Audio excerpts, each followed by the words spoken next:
Hello दोस्तों, तो कैसे हैं आप लोग? आई होप आप सब अच्छे होंगे। तो एएस नोवेल स्टोरी में आपका स्वागत है। सुनते रहिए अनोखी कहानियां अनोखे अंदाज में। तो स्टार्ट करते हैं। चैप्टर 6, अक्षत की दादी। अब तक आपने पढ़ा कि मृणाल को कुछ लोग किडनैप कर लेते हैं, जहां से सात्विक, अगस्त्य और अक्षत मिलकर उसे बचा लेते हैं, मगर अक्षत उसकी फिक्र ना करके नित्या को घर लेकर वापस आ जाता है। अब आगे। अक्षत की ही बात सुनते ही नित्या ने अपना सर झुका लिया और उसके बगल में एक जेंटल और आज्ञाकारी बीवी की तरह खड़ी हो गई। उसकी अपीयरेंस इतनी अच्छी थी कि वह एक खरगोश को भी हैरान कर दे, और वही अक्षत की इंडिफरेंट नजरों को देखकर मृणाल को अपने दिल में हल्की सी टिस महसूस हुई, क्योंकि अब अक्षत वही बन गया था जिसे वह अपनी पिछले जिंदगी में जानती थी। वह यहाँ उसे थैंक यू कहना चाहती थी, मगर अब क्लियर सी बात थी कि अक्षत को कोई फर्क ही नहीं पड़ता। मैं बहुत थक गई हूँ, जो मन करे वह करो, इतना कहकर वह ऊपर चली गई। और अब उसके दिमाग में नहीं चल रहे थे, उसके दिमाग में बस यही बात चल रही थी कि अगर रेहान उसे इतनी आसानी से नुकसान पहुंचा सकता है तो बाकी सभी पहुंचा सकते हैं। वह हमेशा अक्षत के बलबूते पर नहीं रह सकती है अपने आप को प्रोटेक्ट करने की एबिलिटी के बिना। अगली सुबह, जब सुबह मृणाल तैयार होकर बाहर जाने के लिए नीचे उतरी तो उसने सीढ़ियां से नीचे उतरते हुए लिविंग रूम में कामिनी ओबरॉय को नोटिस किया, और नित्या उसके बगल में खड़ी थी जैसे वह अभी रो देगी। दादी माँ। मृणाल की भौहें आपस में सिकुड़ गई। कामिनी ओबरॉय का यहाँ आना अनयूजुअल सी बात थी, वह अचानक यहाँ क्यों आई? अक्षत ने मुझे बताया कि तुमने एक जमीन खरीदने पर 10 करोड़ रुपए खर्च किए। एक ब्लेम वाली टोन थी कामिनी की आवाज में। मृणाल नीचे आई और कामिनी के सामने बैठते हुए उसे चाय देते हुए बोली, हाँ ये सच है। और कल रात तो हमारे दुश्मनों ने तुम्हें किडनैप भी कर लिया था। हाँ। मृणाल ने नीचे देखा। हम कोई मामूली परिवार नहीं है। एक बार जब वह किसी औरत की शादी हो जाए तो उसे लो प्रोफाइल रखनी चाहिए। बिजनेस आदमियों के लिए है, तुम्हें बस बच्चे करने और उनका ध्यान रखना पर फोकस करना चाहिए ताकि कुछ लोगों को गलत आइडिया ना लग सके। कामिनी की आवाज सख्त थी और आखिरी लाइन बोलते वक्त उसने नित्या की तरफ देखा, जो उसके बगल में खड़ी थी। ये सुनकर नित्या की आंखें फिर लाल हो गई और उसने कहा, दादी माँ मैं बस, तुम यहाँ बोलने का हक नहीं रखती हो। कामिनी ने कोल्ड नजरों से नित्या की तरफ देखा जिसके पास सब बोलने के लिए कुछ नहीं बचा था। अक्षत का टेस्ट और पसंद दोनों ही गिरती जा रही है। वह इसी तरह किसी को भी उठकर हमारे घर में नहीं लाकर रख सकता है। कामिनी के नित्या की तरफ के ट्रीटमेंट को देखकर मृणाल अपनी पिछली जिंदगी को याद करने से खुद को रोक नहीं पाई। उसके पिछले जिंदगी में कामिनी हमेशा उसे प्रोटेक्ट करती थी और नित्या को नापसंद करती थी, लेकिन वह सिचुएशन ज्यादा लंबे वक्त तक के लिए नहीं रही। कुछ सालों बाद जब रावत परिवार पूरी तरह से खत्म हो गया और मृणाल के फिर भी बच्चे नहीं हुए और नित्या देश में वापस आ गई और हमेशा अक्षत की राइट हैंड बनकर रहने लगी, और वह कामिनी को खुश करने की हर एक कोशिश करती थी, जिससे आखिर में उसने मृणाल के ऊपर हार मान ली और मिसेज ओबरॉय के टाइटल को नित्या को दिलाने की पूरी कोशिश करने लगी। आखिर में कामिनी उसी की साइड होती थी जहां उसे फायदा नजर आता है। वही अक्षत जो अभी ऑफिस के लिए निकलने वाला था, उसने अपनी दादी माँ की बात सुनी और उसकी भौहें आपस में सिकुड़ते हुए उसने कहा, दादी माँ कल रात नित्या के पैर में चोट लग गई थी, इसलिए मैंने रात को उसे यहाँ रुकने के लिए कहा, प्लीज उसे ब्लेम मत कीजिए। कामिनी सार्कास्टिकली कहा, ये तुम सोचते हो, मगर वह इस तरीके से नहीं देखती। जब मैं आज सुबह यहाँ आई तो वह ऑलरेडी नाश्ता तैयार कर रही थी जैसे एक वाइफ अपने हस्बैंड के लिए करती है। मुझे तो नहीं पता था कि तुम्हें एक नई वाइफ मिल गई है। नित्या उदास थी। उसका इंटेंशन था कि वह अक्षत के लिए खाना बनाएगी और उसका इंतजार करेगी और उसके साथ नाश्ता करेगी, मगर ठीक उसी वक्त कामिनी आ गई। जब उसने अपना खाना बनाना खत्म किया था, उसे एक्सप्लेन करने का मौका भी नहीं मिला और उसके इंटेंशन कामिनी ने ठीक से समझ लिए। दादी माँ, मैं बस मृणाल और मिस्टर ओबरॉय के लिए खाना बनाना चाहती थी, उन्हें थैंक यू कहने के लिए। मेरे कोई और इंटेंशन नहीं थे। मृणाल ने नित्या को ऑब्जर्व किया और वह जानती थी कि इस मूवमेंट पर नित्या अभी भी काफी इनएक्सपीरियंस है इन सब मामलों में, और वही कामिनी इतनी उम्र की हो गई है और उसने हर तरह की औरतें देखी है और एक नजर में ही वह समझ सकती थी कि नित्या क्या चाल चलने की कोशिश कर रही है। सिर्फ अक्षत ही इतना बेवकूफ है जो नित्या के जालों में फंस सकता है। आफ्टर ऑल उसके मन में नित्या के लिए सॉफ्ट स्पॉट है और उसे सच्चाई नजर ही नहीं आती, चाहे वह कितनी भी सामने क्यों ना हो देखे।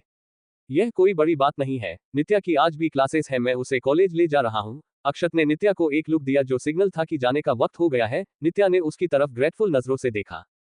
तभी कामिनी अपनी कोल्ड आवाज में कहा, आज मैं मृणाल के साथ शॉपिंग जा रही हूँ, तुम काफी फ्री नजर आ रहे हो, तुम हमारे साथ क्यों नहीं चलते? मगर नित्या, उसे ड्राइवर ले जाएगा, तुम आफ्टर ऑल ओबरॉय इंटरनेशनल के सीईओ हो, अपनी इज्जत इस तरह कम मत करो। कामिनी हमेशा अपने मन की बात बोलते थी। वही नित्या ने अपने लिप्स बाइट कर लिया और कहा, मिस्टर ओबरॉय कोई बात नहीं, ड्राइवर मुझे कॉलेज ले जाएंगे। नित्या ने पॉलिटली कामिनी को ग्रिट किया, मगर कामिनी को उसके जेस्चर से कोई फर्क नहीं पड़ा। तभी अक्षत बोला, मैं तुम्हें बाहर छोड़ता हूँ। नित्या ने हाँ में सर हिलाया और जब अक्षत नित्या को बाहर छोड़ने आया था तो कामिनी ने मृणाल की तरफ मुड़कर कहा, अक्षत अभी यंग है और मर्द हमेशा से ही बेवकूफ होते हैं जो इन छोटी छोटी स्कीम्स में फंस जाते हैं, तुम्हें कड़ी नजर रखनी होगी उस पर। बाहर से मृणाल ने हाँ में सर हिला दिया, मगर वह अंदर ही अंदर उम्मीद कर रही थी कि उनका रिलेशनशिप और भी जल्दी प्रोग्रेस करे ताकि वह इसे ही बहाना बनाकर अक्षत से छुटकारा पा सके। मैंने नोटिस किया कि तुम हाल फिलहाल में अक्षत का दिल जीतने की बहुत ही कम कोशिश कर रही हो। कमीनी ने मृणाल का हाथ पकड़ते हुए कहा, तुम्हें जल्द से जल्द उसका दिल जीतना होगा और एक अच्छा सा क्यूट बेबी पैदा करना होगा। एक बार तुम्हारा और उसका बच्चा हो जाए तो तुम हमेशा के लिए उसका दिल जीत सकती हो।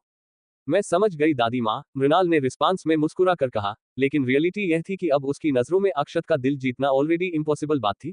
उसके साथ बच्चा होना तो दूर की बात है, अक्षत उससे प्यार नहीं करता, भले उनकी शादी हो गई है, वह लोग कभी एक रूम में नहीं रहे हैं, तो उनका बच्चा कैसे हो सकता है।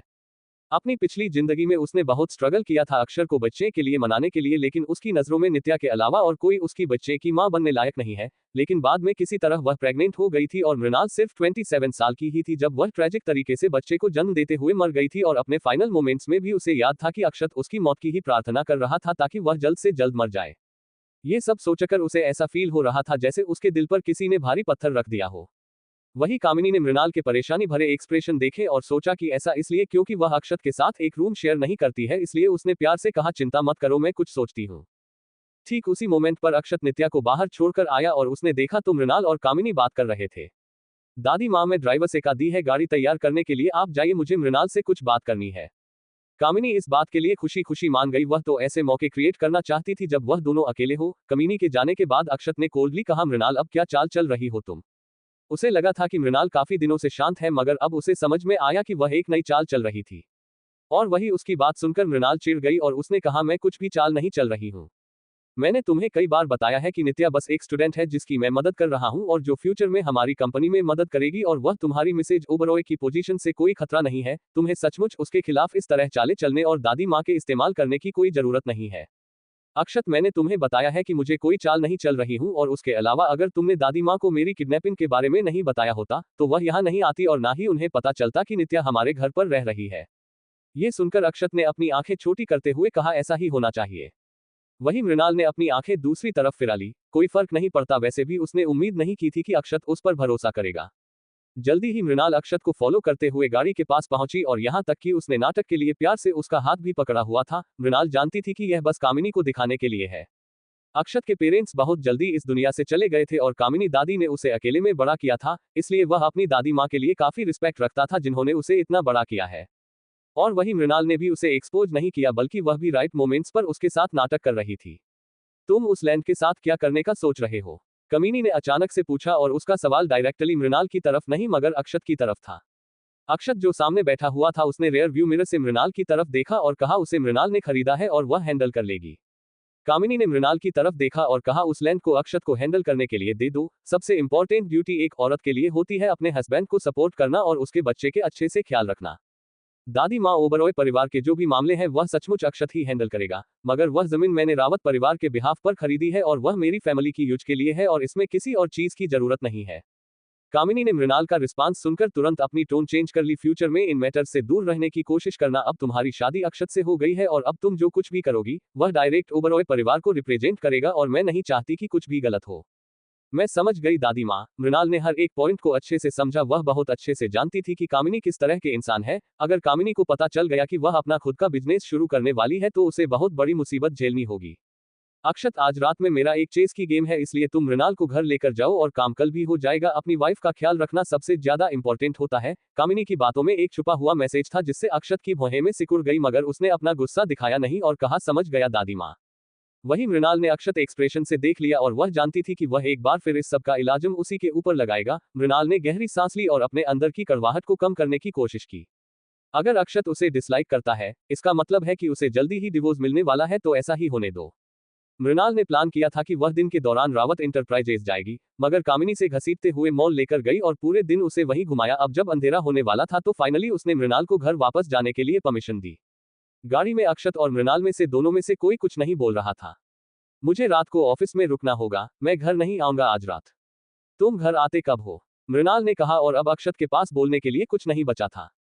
कुछ वक्त के अलावा वह इतने दिनों में बहुत ही कम घर आता था और उनकी शादी के बाद तो उसने एक भी रात घर पर नहीं बताई थी। और वही अभी ऐसा ही हुआ उस दिन के बाद, और रात को वह भी कभी घर नहीं आता था और ना ही घर पर ज्यादा आता था, जिसकी वजह से मृणाल अपने शांति भरे दिन काफी अच्छे से एंजॉय कर रही थी। वही गाड़ी ओबरॉय मेंशन के घर के बाहर रुकी तो मृणाल ने अपना फोन और बैग लिया और बाहर आई, मगर उसके एक्सप्रेशन खराब हो गए जब उसने बहुत सारे शॉपिंग बैग्स को गाड़ी में देखा। कामिनी सच में बहुत चालाक औरत है, उसे पता था कि अक्षत शायद उसे घर के अंदर नहीं लेकर जाएगा, इसलिए उसने जानबूझकर इतनी सारी चीज खरीदी ताकि उसका अकेले अंदर लेकर जाना इम्पॉसिबल हो। मृणाल ने गाड़ी में अक्षत की तरफ देखा और कहा, मिस्टर ओबरॉय, क्या तुम मेरी मदद करोगे? अक्षत ने अपना सर मसाला, उसे मृणाल को आधे रास्ते में ही छोड़ देना चाहिए था। वह गाड़ी से बाहर आया और 5-6 बैग लेकर अंदर जाने लगा और मृणाल से पीछे से फॉलो करने लगी और जैसे ही दरवाजा खुला और उसमें सामने का नजारा देखा, अक्षत अपनी जगह पर जम गया। वही मृणाल जो पीछे ब्लॉक हो गई थी, उसने कंफ्यूजन में कहा है, अक्षत अंदर जाओ। और वही अक्षत काफी गुस्से में नजर आ रहा था और उसकी बॉडी स्टिफ हो गई जब मृणाल ने उसे अंदर जाने के लिए फोर्स किया, क्योंकि अंदर पूरे रूम में डिम लाइट जली हुई थी और इस सेम पॉइंट पर एक टेबल भी सेटअप किया हुआ था कैंडल लाइट डिनर के लिए। ये देखकर मृणाल के एक्सप्रेशन भी बदल गए और उसे ज्यादा वक्त नहीं लगा यह अंदाजा लगाने में कि ये कामिनी का ही काम है। तभी उसने अक्षत को इंसिस्ट किया कि मॉल से निकलने के बाद वह मृणाल को घर छोड़ने जाए, ये सब उसका ही शुरू से प्लान था। सो मृणाल, तुम सचमुच कुछ और ही हो, यह मेरा काम नहीं है, मृणाल ने एक्सप्लेन करने की कोशिश की, मगर अक्षत ने बिना कुछ उसने सामान नीचे फ्लोर पर फेंका और बिना पीछे देख बाहर चला गया। लेकिन जैसे ही अक्षर घर के बाहर आया, उसने रियलाइज हुआ किया कि ड्राइवर ऑलरेडी गाड़ी लेकर वहां से जा चुका है। मृणाल पूरी तरह से कामिनी के इंटेंशन समझ गई। अगर वह और अक्षत अकेले एक साथ रहे तो कामिनी इस मौका को बनाने के लिए कुछ भी कर सकती है। ज्यादा बोलने की जरूरत नहीं है, अपनी एनर्जी बचाओ, मृणाल ने कहा। तुम लिविंग रूम में सो जाओ, मैं जा रही हूँ बेडरूम में। अक्षत ने मृणाल को एक कोल्ड लुक दिया और कहा, मैं तुम्हें वॉर्न कर रहा हूँ, कोई ट्रिक खेलने की कोशिश मत करना। इसके बाद वह अंदर चला गया। अक्षत की आंखों में अपने लिए इतनी घिन देखकर मृणाल को अपने ऊपर ही हंसने का मन कर रहा था। देखो तो तुम मृणाल, ये है वह अक्षत जिसे तुम पसंद करती थी। तुम उसे कितना भी पसंद क्यों ना करो, उसकी नजरों में तुम ऐसी घटिया औरत हो जो उसे अपने करीब लाने के लिए ऐसी हरकतें करेगी। मृणाल ये जानकर सचमुच बहुत ज्यादा हैरान थी कि अक्षत उसे कितनी घटिया औरत समझता है। और वही मृणाल टेबल के पास गई और उसने खाने की तरफ देखा। अक्षत को भूख नहीं थी, मगर उसे भूख थी क्योंकि उसने पूरा दिन कामिनी के साथ शॉपिंग करने में बिताया था और वह बहुत थक गई थी। क्या तुम खाना नहीं खाओगे? मुझे भूख नहीं है, अक्षत ने सोफे पर बैठकर न्यूज़पेपर पलटते हुए कहा। और वही मृणाल ने बस पॉलिटनेस का नाटक करते हुए पूछ लिया था, मगर उसने ऑलरेडी खाना खाना शुरू कर दिया था। और वही तरफ ना देखकर उसे इग्नोर करता हुआ प्रकार और अपना खाना उसके बिना ही खाते हुए देखकर अक्षत ने उसकी तरफ देखा। उसे हमेशा फील हो रहा था कुछ दिनों से कि मृणाल कुछ पहले से अलग हो गई है, मगर वह एग्जैक्टली क्या है ये नहीं बता कर रहा था। वही अक्षत की नजरें नोटिस करके मृणाल ने उसकी तरफ देखा और पूछा, क्या तुम्हें कुछ खाना है? नहीं, तो तुम मेरी तरफ इस तरह देख क्यों रहे हो? ये सुनते ही अक्षत ने तुरंत अपनी नजरें दूसरी तरफ हटा ली। वह सचमुच बहुत बदल गई है और पहले से भी ज्यादा अनाइंग हो गई है।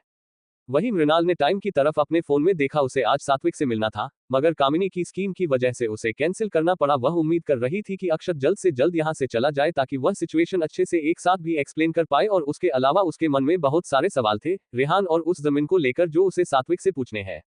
डिंग डिंग, ठीक उसी वक्त अक्षत का फोन बजा। मृणाल ने उस तरफ देखा तो उस कॉन्टेक्ट में नित्या का नाम दिखाई दिया। हेलो, अक्षत की आवाज पहले से और भी ज्यादा सॉफ्ट हो गई और मृणाल ने अपने कानों को बड़ा कर लिया सुनने के लिए। मिस्टर ओबरॉय, मुझे हॉस्पिटल जाना है। हॉस्पिटल? क्या तुम्हारे एंकल की इंजरी की वजह से? क्या वह ज्यादा हो गई है?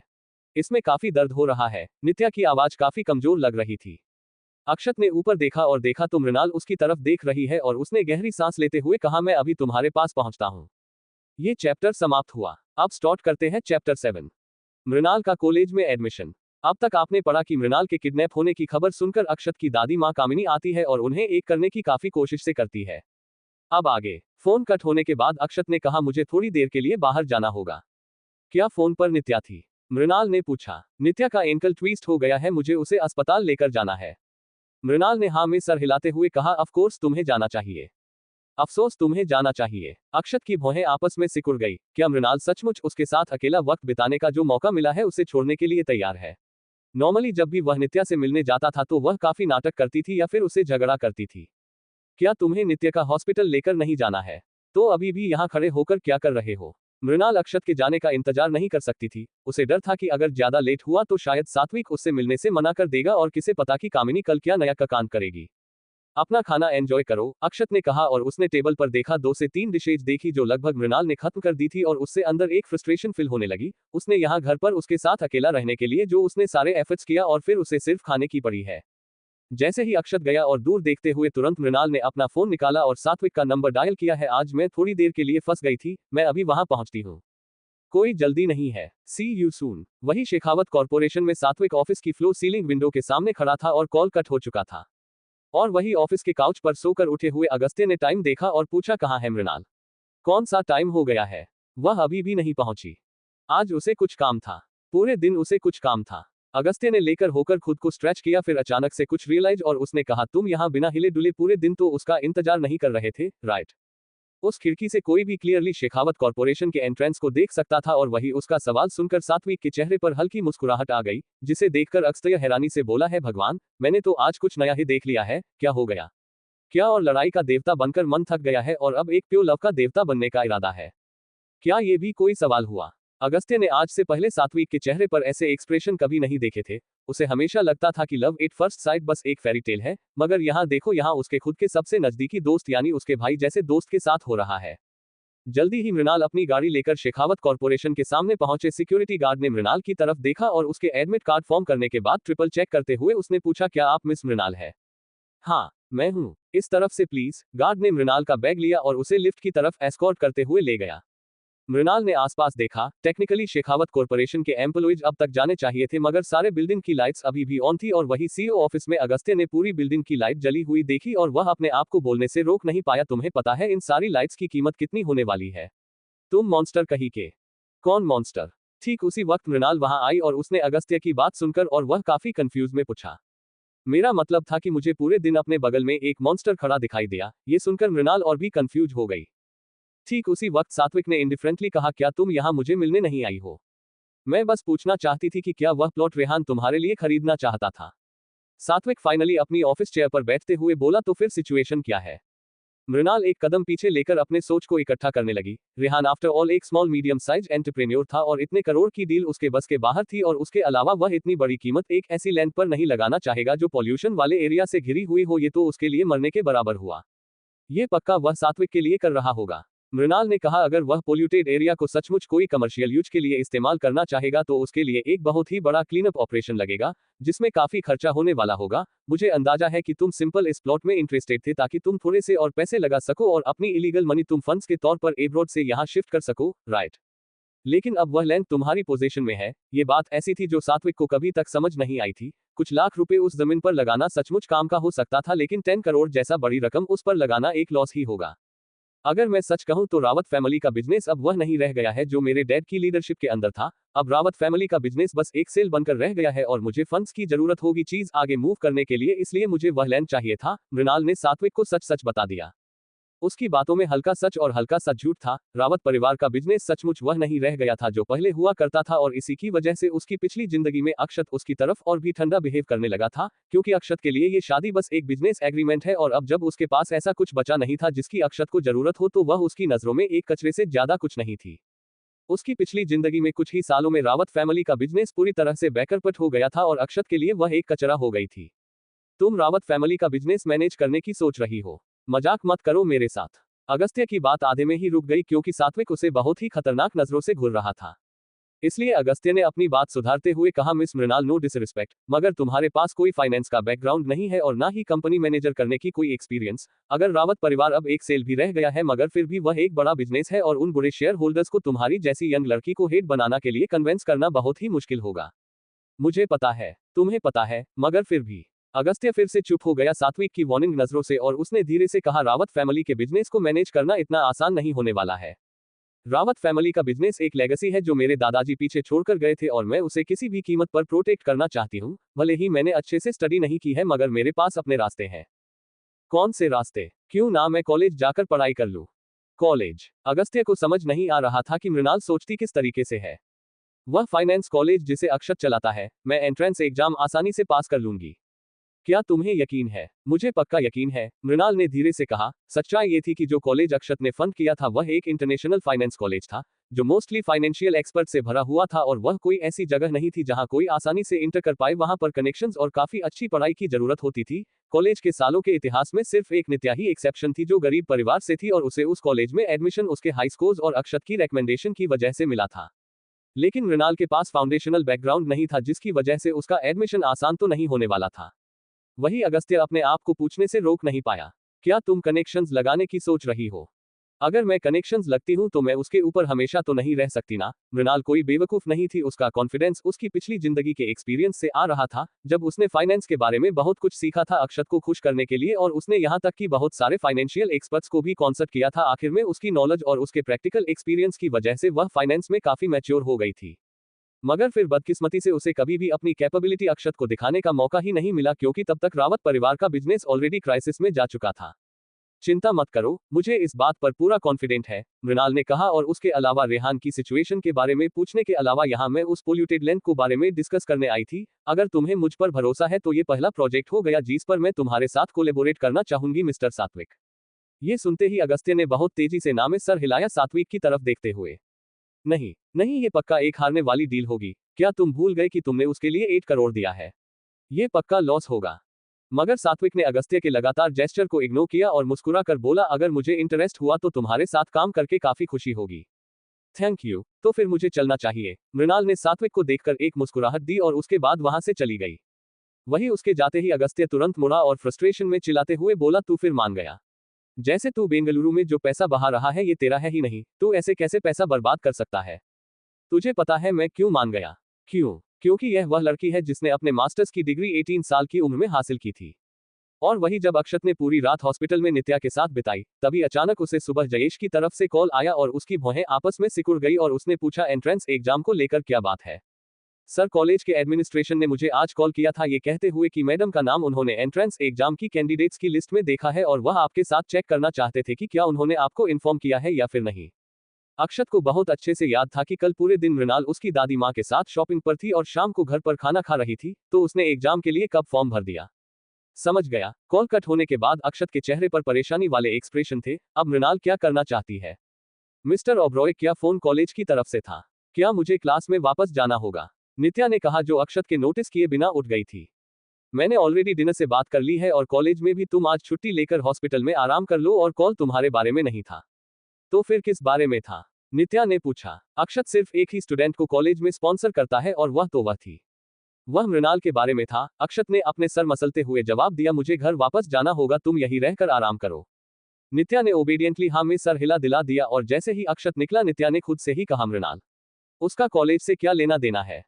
और वही मृणाल इंस्टीट्यूट कॉलेज कैंपस में अंदर टहल रही थी। अक्षत की वाइफ होने के नाते उसके 7 दिन और वाइज दिन थे जो उसे कॉलेज की एजुकेशन फैसिलिटीज और बाकी लैंडस्केप अच्छे से दिखा रहे थे।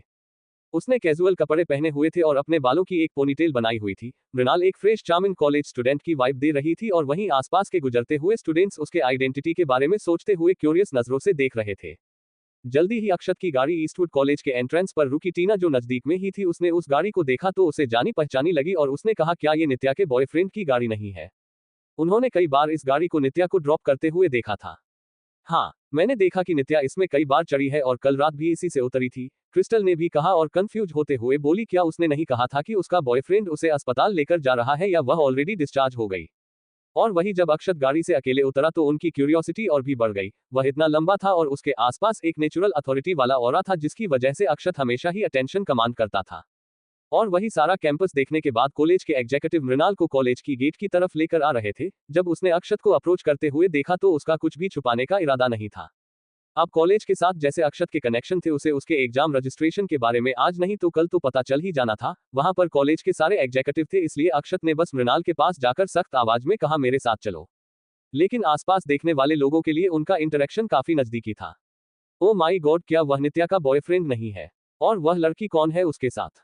वह कितनी खूबसूरत है, मैंने आज से पहले उसे कैंपस में कभी नहीं देखा। क्रिस्टल ने तुरंत उनकी एक फोटो ली और नित्या को भेजते हुए एक मैसेज किया, नित्या क्या ये तुम्हारा बॉयफ्रेंड नहीं है?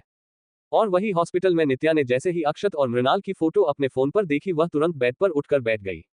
अचानक से मृणाल उसके कॉलेज में क्या कर रही है? नित्या, तुम्हें ठीक से चेक करना चाहिए कि तुम्हारा बॉयफ्रेंड कर क्या रहा है। मुझे ऐसा फील हो रहा है कि इन दोनों के बीच कुछ अनयूजुअल है। नित्या ने अपने लिप्स बाइट कर लिया। पहले अपने घमंड में आकर उसने अपने रूममेट से झूठ बोल दिया था कि अक्षत उसका बॉयफ्रेंड है उनके बार बार पूछने पर, और अगर अब उसका झूठ पकड़ा गया तो वह कैसे उनके साथ एक ही रूम में रह पाएगी। और अगर उसने अभी कुछ नहीं किया तो पक्का बाकी लड़कियों के बीच मजाक बनकर रह जाएगी। इसलिए बिना किसी हिचकिचाहट के नित्या ने एक मैसेज भेजा, मैं देख रही हूँ, तुम चिंता मत करो, अभी के लिए मुझे अपने बॉयफ्रेंड के कैरेक्टर पर भरोसा है। इतना कहकर नित्या तुरंत अस्पताल के बेडशीट को झटक कर बाहर दरवाजे के पास खड़ी नस से बोली, हेलो, मैं अभी डिस्चार्ज होना चाहती हूँ। वही ईस्टवुड कॉलेज के बाहर मृणाल को अक्षत गाड़ी में खींच कर ले आया। मुझे एक एक्सप्लेन दो। अक्षत की आवाज बहुत ही कोल्ड थी। मैं ईस्टवुड कॉलेज आना चाहती हूँ फाइनेंस पढ़ने के लिए, मृणाल ने बहुत ही आसान तरीका से कहा। मैं ये अलाउड नहीं करूंगा। और तुम होते कौन हो मुझे रोकना वाले? क्योंकि मैं तुम्हारा हस्बैंड हूँ। अक्षत की आवाज और भी ठंडी होती जा रही थी। मृणाल, क्या तुम्हें लगता है कि मुझे नहीं पता कि तुम क्या करने की कोशिश कर रहे हो? क्या बोल रहे हो तुम? नित्या इस स्कूल में पढ़ती है और तुम जानबूझकर यहाँ आई हो ताकि तुम उसके लिए चीजें मुश्किल कर सको। अक्षत, क्या तुम्हें लगता है मैं सचमुच ऐसी लड़की हूँ? मृणाल, पास्ट में मैंने इस बात को इग्नोर कर दिया जब तुम बस नित्या का फैशन स्टाइल कॉपी करती थी, मगर तुम अब चीजें बहुत दूर लेकर जा रही हो। मैंने तुमसे कह दिया है कि मगसेज ओबरॉय की पोजीशन तुम्हारी ही रहेगी और कोई तुमसे अलग नहीं कर सकता। उसे सचमुच कोई मुझसे अलग नहीं कर सकता। अक्षत, अगर मैं रावत परिवार की बेटी नहीं होती तो क्या तुम मुझसे शादी भी करते? इतना कहकर मृणाल कोल्डली अक्षत की तरफ देखने लगी। वही अक्षत उसे जवाब देने में हिचकिचा रहा था। आफ्टर ऑल वह दोनों इस सवाल का जवाब जानते थे। अगर कोई और लड़की जिसका बड़ा स्टेटस हो और जो मिसेज ओबरॉय के पोजीशन के लिए ज्यादा काबिल हो इस वक्त आ जाए तो अक्षत बिना सोचे समझे उसे डिवोर्स दे देगा। ईस्टवुड कॉलेज कोई ऐसी जगह नहीं है जहां तुम अपनी मर्जी से आ जा सको। तुम यह मत सोचना कि तुम मिसेज ओबरॉय का टाइटल इस्तेमाल करोगी एंट्रेंस एग्जाम पास करने के लिए। मैं बिल्कुल मदद नहीं करूंगा तुम्हारी।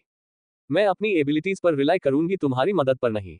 तुम अपने आप करोगी। अक्षत ने उसका मजाक उड़ाते हुए कहा। मृणाल, क्या तुम्हें समझ में आता है कि ईस्टवुड कॉलेज है क्या? क्या तुम्हें लगता है कि तुम आसानी से अंदर जा सकती हो? मैं तुम्हें एडवाइस दूंगा कि अपने एफर्ट सेव करो और हार मान लो। थैंक यू तुम्हारी एडवाइस के लिए, गुड बोर। मृणाल इतना कहकर गाड़ी से उतर गई और वही उसके इंडिफरेंट एटीट्यूड को देखकर अक्षत का मूड और भी ज्यादा डार्क हो गया और उसके बाद ही उसने जयेश को कॉल किया और कहा कॉलेज के एडमिनिस्ट्रेशन को बता दो कि वह मृणाल के स्टेटस को देखकर अपनी रिक्वायरमेंट लूज ना करे और अगर उसे इस कॉलेज में एंट्री चाहिए तो उसे अपनी एबिलिटी पर एग्जाम पास करने होंगे। जयेश अक्षत की गुस्से भरी आवाज को सुनकर हैरान हो गया। लगता है कि हाल फिलहाल में उसके बॉस का गुस्सा बढ़ता ही जा रहा है और ये सब उसकी मैडम की वजह से है। वहीं दोपहर तक नित्या अपने रूप में वापस आ गई तो उसके रूममेट उसका इंतजार कर रही थी। नित्या, तुम फाइनली आ गई। क्रिस्टल बेड से उतरकर बेचैन होते हुए बोली। आज हमने एक लड़की को तुम्हारी बॉयफ्रेंड की गाड़ी में बैठते हुए देखा और वह भी काफी लंबे वक्त के लिए। हाँ नित्या, क्रिस्टल और मैंने अपनी आंखों की आंखों से देखा है। कौन है वह लड़की एग्जैक्टली? क्या तुमने अपने बॉयफ्रेंड से पूछा? क्या कहा? उनके सवाल सुनकर उसने अपने रूममेट की तरफ और उनकी क्यूरियस चेहरे को देखकर नित्या ने अपना सर नीचे करते हुए कहा। वह लड़की को मेरा बॉयफ्रेंड पसंद है, मगर वह उसे पसंद नहीं करता। वह बस उसे चिपकने की कोशिश कर रही है। वह इस बार कॉलेज भी आ गई परेशानी खड़ी करने के लिए और मेरे बॉयफ्रेंड को जैसे ये पता चला वह चीजें क्लियर करने के लिए आया था, लेकिन बदकिस्मती से तुम लोगों ने उन्हें देख लिया। ये चैप्टर समाप्त हुआ। अब स्टार्ट करते हैं चैप्टर 8। मृणाल दिया एग्जाम। अब तक आपने पढ़ा कि अपने बिजनेस को संभालने के लिए मृणाल पढ़ाई करने का फैसला करती है और वह शहर के बेस्ट कॉलेज इंस्टीट्यूट कॉलेज जाना चाहती है, लेकिन वह कॉलेज अक्षत से कनेक्ट था। अब आगे तो ऐसी बात है। टीना ने हाँ में सर हिलाया। तो क्रिस्टल भी बोली। मुझे हमेशा से पता था कि उस लड़की में कुछ ना कुछ तो गड़बड़ है ही। उसके सेडेक्टिव लुक के साथ वह किसी और का बॉयफ्रेंड चुराने की कोशिश कर रही है। कितनी बेशर्म है। मगर मुझे लगता है कि वह काफी खूबसूरत है। टीना ने कहा। नित्या, तुम्हें अपने बॉयफ्रेंड पर नजर रखनी होगी। क्या होगा अगर वह लड़कियों से चुरा ले गई तो? क्रिस्टल ने जवाब दिया। ऐसा नहीं होने वाला है। नित्या का बॉयफ्रेंड उससे बहुत प्यार करता है। वह किसी तरह की और लड़की के पीछे पागल नहीं होगा। तुम दोनों की कंसर्न के लिए थैंक यू, मगर चिंता मत करो, मेरा रिलेशनशिप मेरे बॉयफ्रेंड के साथ बहुत ही सॉलिड है, नित्या ने मुस्कुरा कर कहा। तभी टीना बोली। मगर मैंने सुना कि वह लड़की हमारे कॉलेज आ रही है फाइनेंस पढ़ने के लिए। मैं तो शर्त लगा सकती हूँ कि वह नित्या की वजह से ऐसा कर रही है। क्या? नित्या हैरान हो गई। मृणाल ईस्टवुड कॉलेज आ रही है फाइनेंस पढ़ने के लिए? लेकिन ऐसा कैसे पॉसिबल हो सकता है?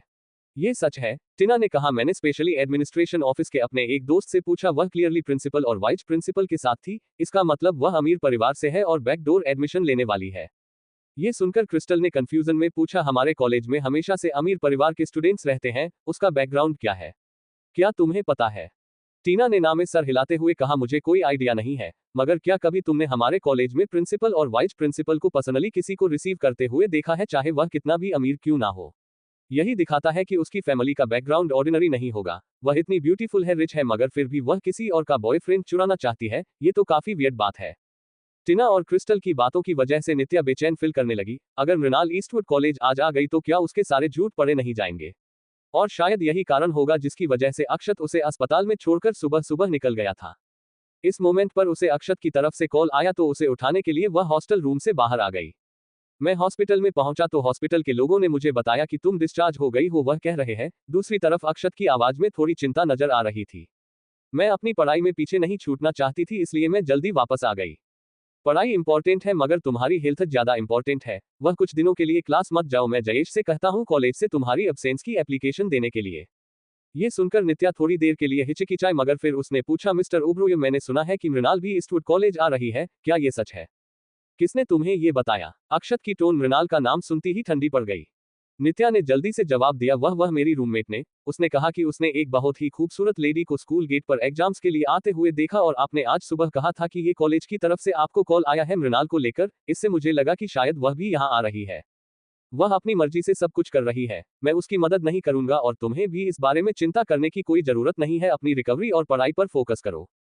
ये सुनकर रिलीफ फील करते हुए नित्या ने एक गहरी सांस छोड़ी। अगर अक्षत मृणाल की मदद नहीं करता है तो उसे पक्का यकीन था कि अपने बलबूते पर मृणाल कॉलेज में एडमिशन नहीं ले पाएगी। उसने कितना स्ट्रगल किया था ईस्टवुड कॉलेज में एडमिशन लेने के लिए और मृणाल तो एक पैम्पर राजकुमारी रही है, वह इतनी प्रेस्टिजियस कॉलेज में बिल्कुल इंटर नहीं ले पाएगी अपने बलबूते पर, वह भी लास्ट मिनट पर।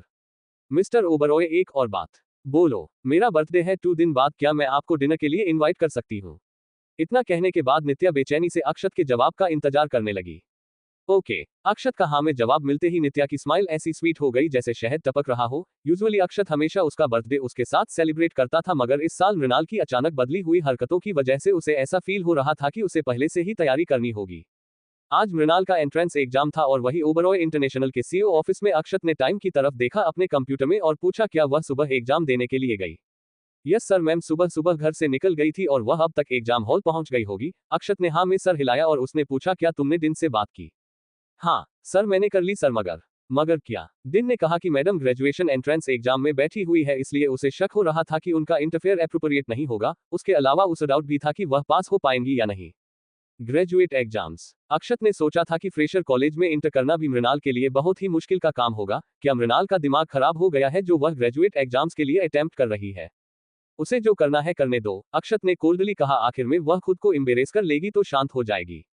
वही मृणाल एग्जाम वेन्यू पर पहुंच गई और वह उन सब में सबसे यंग थी, इसलिए उसके ऊपर एग्जामिनर्स की नजरें एक ही बार में पड़ गई। उस एग्जाम हॉल में सबसे कम उम्र वाले इंसान भी 30 साल के थे और कुछ तो प्रोफेसर फाइनेंस के बड़े बड़े प्रोफेसर थे और कुछ लोगों को मृणाल ने कई बार टीवी पर देखा था जो फाइनेंस एजुकेशन में काफी बड़ी रेपुटेशन रखते थे। वही सेम टाइम पर नित्या जानबूझकर एकेडमिक बिल्डिंग के कॉरिडोर में घूम रही थी जहां एग्जाम हॉल्स थे। लॉजिकली फ्रेशर के एडमिशन के बिल्डिंग ये होनी चाहिए, मगर उसने बहुत सारे हॉल्स चेक कर लिए और उसे मृणाल कहीं नहीं नजर आई। क्या ऐसा हो सकता है कि मृणाल ने चैलेंज को देखकर अपने कदम पीछे ले लिए हो? ये सोचकर नित्या ने एक रात की सांस ली। अगर ऐसा हुआ तो उसे काफी परेशानियां नहीं झेलना पड़ेगी। तुम यहाँ क्या कर रही हो? क्रिस्टल जब बिल्डिंग में इंटर कर रही थी तो उसने नित्या को देखा जो ग्राउंड फ्लोर के एग्जाम हॉल के बाहर घूम रही थी। मैं लिबर्टी हॉल जा रही हूँ क्लास के लिए, चलो एक साथ चलते हैं। लिबर्टी हॉल बोल रही हो? एग्जामिनेशन सेंटर है आज, क्या तुमने ग्रुप मैसेज नहीं देखा? हमारी क्लास आज के लिए बिल्डिंग नंबर 3 में मूव कर दी गई है। ओह ऐसी बात है। नित्या ने अपना फोन चेक किया और जैसा कि क्रिस्टल ने कहा था, लिबर्टी हॉल आज के ग्रेजुएट एग्जाम के लिए रिजर्व किया गया था। हर एक साल ग्रेजुएट एग्जाम के लिए जो लोग भी तैयारी करते थे वह बहुत ही कम होते थे और इस साल जूनियर ईयर में नित्या ही इकलौती ऐसी ही इंसान थी अपनी सारी क्लासमेट्स में जो ग्रेजुएट एग्जाम के लिए तैयारी कर रही थी और उसकी बारी अगले साल तक आने वाली थी। क्रिस्टल ने सजेशन दिया, क्यों ना चलकर हम वहां देखें। मैंने सुना है कि इस साल के पेपर बहुत ही टफ है और वहां के बड़े बड़े प्रोफेसर से मिलजुल के शायद हमें कुछ सीखने को मिले। ये काफी अच्छा आइडिया लग रहा है। अब जब उनके पास आज कुछ ज्यादा करने के लिए नहीं था तो टिना भी इस बात के लिए मान गई। तो फिर चलते हैं। क्रिस्टल नित्या का हाथ पकड़कर लिबर्टी हॉल की तरफ जाने लगी। नित्या को बहुत अच्छे से पता था कि क्रिस्टल किसके पीछे है। इस साल के ग्रेजुएट एग्जाम पेपर के परसेंटेज तो हमेशा की तरह ही थे, मगर उसका रियल गोल था किसी अमीर बैचलर की नजर में आना। आफ्टर ऑल इस कॉलेज के ज्यादातर स्टूडेंट्स अमीर परिवारों से आते थे और आज जो कोई भी फाइनेंस ग्रेजुएट एग्जाम में बैठे होंगे वह लोग सक्सेसफुल होंगे अपने प्रोफेशन में। जैसा कि नित्या ने सोचा था, आधे रास्ते में क्रिस्टल ने एक साइड होते हुए कहा, मैंने सुना है कि हर्ष भी आ रहा है, शायद बहुत सारे लोग आएंगे देखने के लिए। अगर हम लेट हुए तो हमें देखने का मौका भी नहीं मिलेगा। ये सुनकर नित्या अपने आप को क्यूरियस होने से रोक नहीं पाई। हर्ष की फैमिली आहूजा परिवार बेंगलुरु के सबसे बड़े बैंकिंग कॉर्पोरेशन में से एक थे। वह लोग हमेशा लो प्रोफाइल रहते थे, मगर अफवाहें थी कि आहूजा परिवार की वेल्थ इतनी ज्यादा थी कि वह लोग पूरे बेंगलुरु शहर को फिर से बनवा सकते थे। वही क्रिस्टल ने बहुत बेचैनी से आसपास देखा और अचानक से कहा, मुझे लगता है वह वहां है।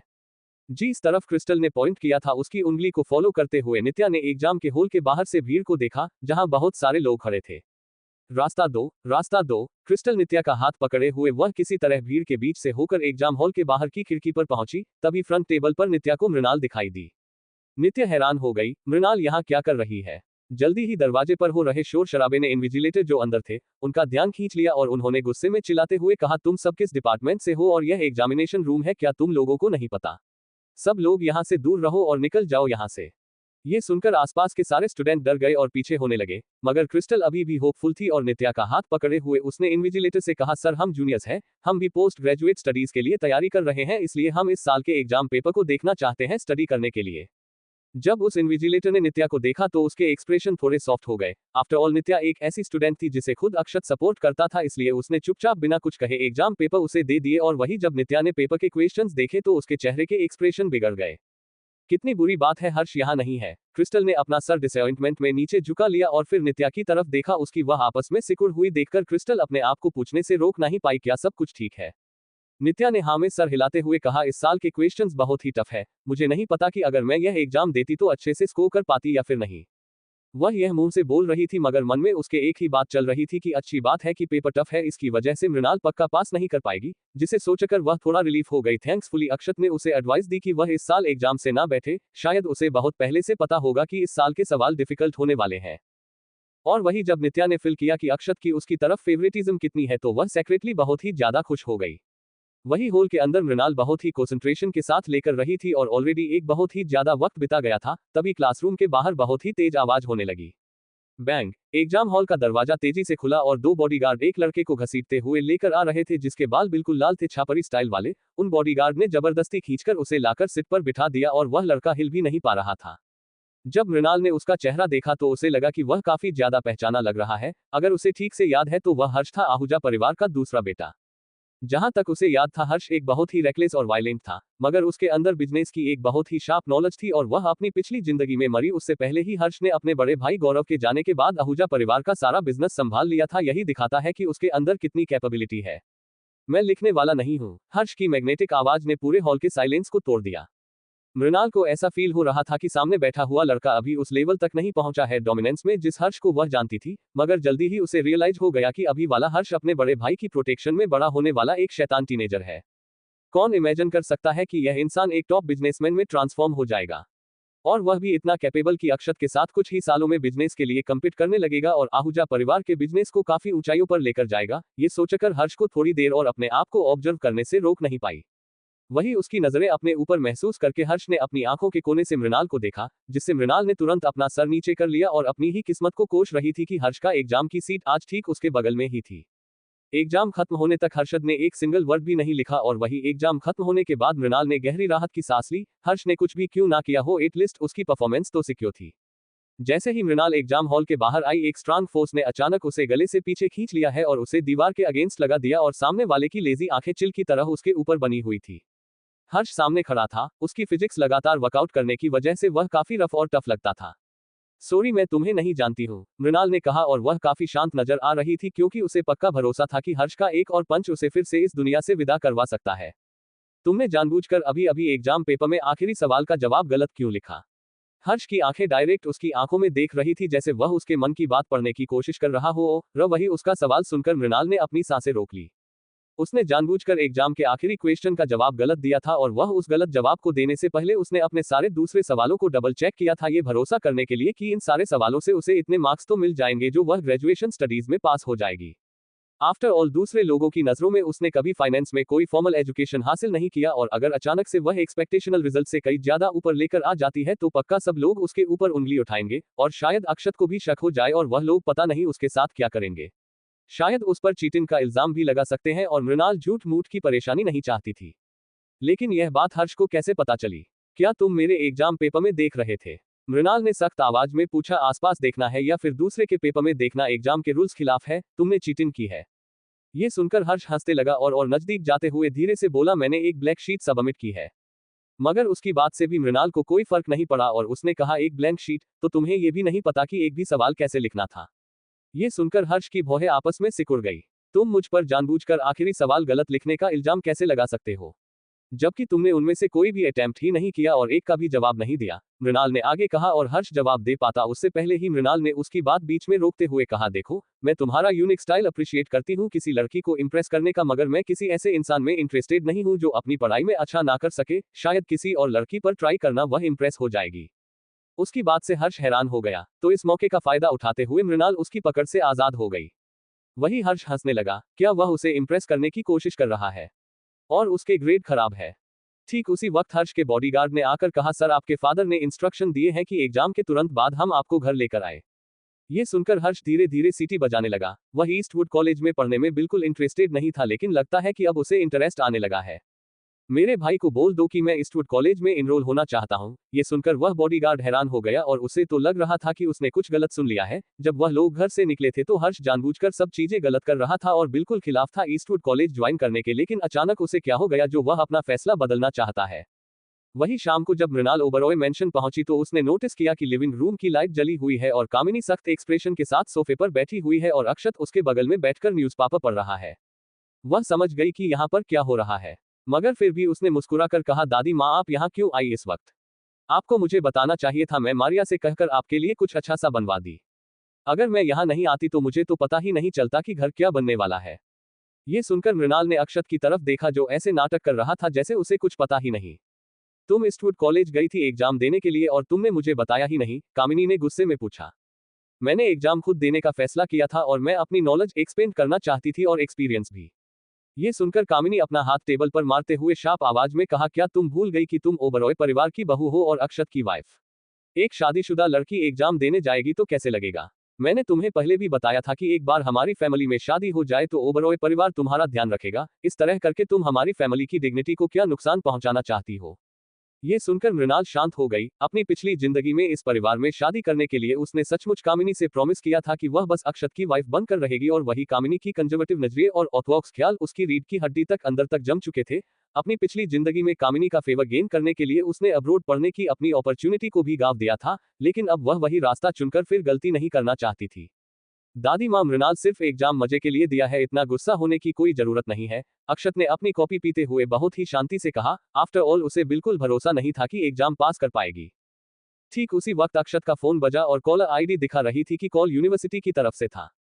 ये चैप्टर समाप्त हुआ। दोस्तों, अभी तक आपने बताया नहीं आपको ये वीडियो कैसा लग रहा है। वीडियो को लाइक कमेंट शेयर करें और चैनल को सब्सक्राइब करें। धन्यवाद।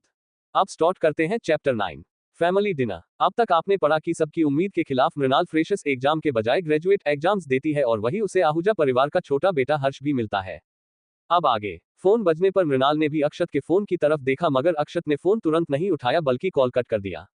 और वही कामिनी ने कोल्डली कहा, अगर तुम दोनों ने जल्दी नहीं की और मुझे मेरा परपोता नहीं दिया तो मैं बहुत बड़े कदम उठाने वाली हूँ। अक्षत बिल्कुल चुप रहा। कामिनी की परपोते की इच्छा कोई नई बात नहीं थी। कामिनी के जाने के बाद मृणाल ने फाइनली कहा, क्या तुमने कॉलेज का ऑफिस का कांटेक्ट किया था? हाँ, अक्षत ने बिना किसी एक्सप्रेशन के जवाब दिया। मृणाल ने कहा, तुमने कॉलेज ऑफिस से कहा था कि मेरे लिए कोई कनेक्शन ना लगाए, राइट? क्या अब तुम चाहती हो कि मैं तुम्हें ईस्टवुड कॉलेज में एडमिशन दिलाने के लिए कनेक्शंस लगाऊं? अक्षत ने उसका मजाक उड़ाया और मृणाल की तरफ घिन से देखते हुए बोला, अगर मैं कनेक्शंस भी लगाता हूं तुम्हें ईस्टवुड कॉलेज में भेजने के लिए, मगर फिर भी तुम ग्रेजुएट नहीं हो पाओगी। मैं बस यह उम्मीद करूंगी कि तुम बिना मतलब के इंटरफेयर मत करो। अगर मैं सचमुच अपने बल पर ईस्टवुड कॉलेज में एडमिशन ले लेती हूं तो तुम प्रिंसिपल से यह नहीं कहोगे कि वह मेरा नाम लिस्ट से हटा दे। अगर तुमने ऐसा किया तो मैं तुम्हारे खिलाफ जो करूंगी उसके लिए मुझे ब्लेम मत करना। मृणाल की टोन एंड फ्रेंडली थी जिसकी वजह से अक्षत ने अपनी आंखें छोटी कर ली। ये लड़की दिन पर दिन उसके साथ और भी बोल्ड होते जा रही है। डिंग डिंग। अक्षत का फोन फिर से बजा तो इम्पेशेंट होकर उसने उठाते हुए कहा, बोलो सर, आपकी वाइफ के रिजल्ट आ गए हैं। और वही कॉलेज के ऑफिस से किसी की परेशानी भरी आवाज सुनकर उसने पूरी बात सुनी और हर एक बीतते सेकंड के साथ उसके एक्सप्रेशन बिगड़ने जा रहे थे। और फिर अक्षत ने अपनी भौहें सिकुड़ते हुए कहा, हाँ मैं समझ गया। मृणाल जो अक्षत के सामने ही बैठी हुई थी वह उसके एक्सप्रेशन देखकर बता सकती थी कि कॉलेज के ऑफिस में उसके एग्जाम पेपर्स के रिजल्ट को पहले से ही चेक कर लिया है और शायद यही सुनकर वह इतना परेशान है। मृणाल, मैंने सचमुच उम्मीद नहीं की थी कि तुम ईस्टवुड कॉलेज के एग्जाम में चीटिंग करोगी। मैं पास हो गई है ना? मृणाल ने अक्षत की बातों को इग्नोर किया। अक्षत के एक्सप्रेशन से वह देख सकती थी कि वह बहुत अच्छे तरीके से पास हो गई है। अक्षत, अब जब मैं पास हो गई हूं तो तुम्हें कोई फर्क नहीं पड़ना चाहिए कि मैंने ये कैसे किया है। बाहर में एक परफेक्ट वाइफ का रोल निभाऊंगी तुम्हारे साथ, लेकिन अंदर तुम मेरे मामले में इंटरफेयर नहीं करोगे और ना ही ये पूछोगे कि मैं क्या कर रही हूं और क्यों कर रही हूं। मृणाल ने सख्त आवाज में कहा। तो अक्षत भी बोला, ठीक है जो मर्जी करे वह करो, मगर उससे पहले तुम्हें दादी माँ को हैंडल करना होगा। अगर उन्हें पता चल गया कि तुम ईस्टवुड कॉलेज जा रही हो तो मैं तुम्हें प्रोटेक्ट नहीं कर सकता। इट्स ओके, तो हम डिवोर्स किसी भी वक्त ले सकते हैं। मृणाल ने केजुअली डिवोर्स का नाम लिया जिसकी वजह से अक्षत एक्सप्रेशन और भी खराब हो गए। हाल फिलहाल में मृणाल हर एक बात के बीच में डाइवोर्स ले आती है, लेकिन रावत परिवार और ओबरॉय परिवार के बीच में जो प्रोजेक्ट का कोलेबोरेशन था वह अभी भी चल रहा था, जिसकी वजह से डिवोर्स प्रैक्टिकली इस वक्त इम्पॉसिबल है। अक्षत ने कोल्डली कहा, डिवोर्स की धमकी मत दो मुझे। मृणाल कुछ नहीं बोली। इस क्रिटिकल मोमेंट पर उसे बहुत अच्छे से पता था कि अक्षत उसे डिवोर्स नहीं देगा, यहाँ तक कि रावत परिवार के बड़े भी उसे और अक्षत को कभी अलग होने की परमिशन नहीं देंगे। रावत परिवार का बिजनेस भले ही अभी थोड़ा बहुत इन्फ्लुएंशियल और प्रेस्टिजियस था, मगर ऊपर से वह बस एक खोखला शेल ही बच गया था जो बस अपने पुराने दिनों की रेपुटेशन पर जिंदा था और धीरे धीरे करके टूट रहा था। बिना ओबरॉय परिवार के सपोर्ट के रावत परिवार का बिजनेस बहुत ही जल्दी खत्म हो जाएगा। इसी तरीके से ओबरॉय परिवार को भी करंटली रावत परिवार के कनेक्शंस और प्रोजेक्ट की जरूरत थी, इसलिए दोनों ही अपने अपने फायदा के लिए एक दूसरे से जुड़े हुए थे और कोई भी फैमिली रिश्ता तोड़ना का नहीं कर सकती। तभी अक्षत को डाइवोर्स वाली बात धमकी लग रही थी। तो हमारे खूबसूरत कोलेबोरेशन के लिए ही मैं उम्मीद करूंगी कि तुम ये बात को दादी माँ से दूर रखोगे और डेफिनेटली उन्हें कुछ पता नहीं चलने दोगे, वरना हमारे पास डाइवोर्स के अलावा और कोई रास्ता नहीं रहेगा, मृणाल ने कहा और अक्षत को देखकर स्वीटली मुस्कुराए। वही अक्षत को एक्चुअली मृणाल की टोन में एक सीरियसनेस नजर आई। वही बाहर रात गहरी होती जा रही थी और सात्विक अपने डेस्क की तरफ देखे जा रहा था। अभी अभी उसे कॉलेज के ऑफिस से फोन आया था। क्या कहा उन लोगों ने? अगस्त्य ने दीवार के अगेंस्ट लिन होते हुए पूछा। वह पास हो गई। ये सुनते ही अगस्त्य रुक गया और उसने पूछा, पास हो गई? सचमुच? सात्विक एक्सप्रेशन देखते हुए अगस्त्य को अभी भी भरोसा नहीं हो रहा था। क्या तुमने कॉलेज में कोई कनेक्शन तो नहीं लगाए है? उसने अपने बलबूते पर पास किया है, इससे मेरा कोई लेना देना नहीं है। ओ माई गॉड! अगस्त्य इतना शॉक हो गया कि उसका मुंह जमीन पर गिरने वाला था। वह मृणाल, वह सचमुच कुछ अलग ही है। क्या उसकी फाइल यह नहीं रहती है कि उसने फॉरेन लैंग्वेज में अपना मेजर किया है? उसका तो फाइनेंस से कोई दूर दूर तक लेना देना ही नहीं है। मृणाल एक बहुत ही समझदार और हाई आईक्यू वाली लड़की है, एक ऐसी लड़की जिसने सिर्फ 18 साल की उम्र में अपनी मास्टर की डिग्री हासिल कर ली थी। वह कोई बेवकूफ नहीं है। जब पहली बार सात्विक ने मृणाल को उस जमीन के लिए लड़ते हुए देखा था तो उसने उसकी आंखों में डिटर्मिनेशन देखी थी, जैसे जो उसका है वह उसे हासिल करके मानेगी। अब चीजें और भी इंटरेस्टिंग होती जा रही थी। अगले दिन दोपहर में अपनी बालकनी की विंडो के अगेंस्ट लिन होकर मृणाल एक फाइनेंस बुक पढ़ रही थी। तभी मारिया ने दरवाजा नोक करते हुए कहा, मैम वह स्टाइलिश और फैशन डिजाइनर आ गए हैं, क्या आप उनसे मिलना चाहेंगी? वह क्या रहे हैं? क्या आज रात आप अपनी फैमिली डिनर को अटेंड नहीं कर रही है?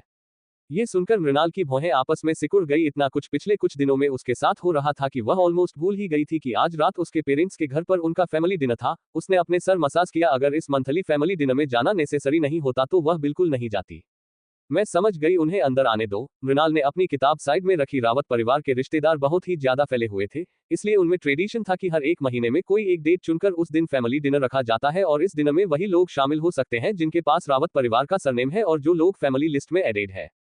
अक्षत कहाँ है? सर जल्दी सुबह निकल गए, उनके पास पक्का कोई अर्जेंट काम होगा। मृणाल ने अपना फोन निकाला और अक्षत को कॉल किया तो इस बार अक्षत ने उसका फोन उठा लिया। क्या है? मृणाल बोली, आज रात रावत परिवार का डिनर है और तुम। मृणाल अपनी बात खत्म कर पाती उससे पहले ही अक्षत ने उसे रोकते हुए कहा, मैं आज रात बिजी हूँ। ऑलराइट, मैं समझ गई। मृणाल ने कॉल कट कर दिया तो मारिया ने सजेशन दिया, मैम शायद आपको उनसे और एक बार बात करनी चाहिए। ये पहली बार है जब आप अपनी शादी के बाद अपने फैमिली के घर वापस जा रही है। अगर आप अपने हस्बैंड के साथ नहीं गई तो शायद यह थोड़ा ऑकवर्ड हो जाएगा। मृणाल को बहुत अच्छे से पता था कि अगर अक्षत उसके साथ नहीं गया तो उसे वहां पर क्या फेस करना पड़ेगा, मगर फिर भी उसने कहा, इट्स ओके, मुझे उन सब की आदत हो गई है। अगर अक्षत उसके साथ नहीं भी हुआ तो उसे उन रावत परिवार के लोगों को सामना करने से बिल्कुल डर नहीं लगता था। जब शाम हुई तो मृणाल की गाड़ी रावत एस्टेट की एंट्रेंस पर आई। बहुत परिवार के मेंबर्स ऑलरेडी इकट्ठा हो गए थे और जैसे ही गेट खुला सभी नजरें मृणाल पर चली गई जिसे एक लंबी एलिगेंट टेल गाउन पहनी हुई थी। देखो तो कौन आया है, हमारी प्यारी मिस मृणाल रावत वापस आ गई है। रुद्रानी यानी कि मृणाल की चाची ने हमेशा की तरह अपनी तेज जबान में कहा, लेकिन मुझे अक्षत क्यों नहीं नजर आ रहा है? क्या तुम दोनों के बीच में झगड़ा हुआ है? मैंने हमेशा तुम्हें कहा था कि तुम्हें मेरी फैमिली में शादी करनी चाहिए। ओबरॉय परिवार सचमुच तुम्हारी वैल्यू नहीं करते हैं।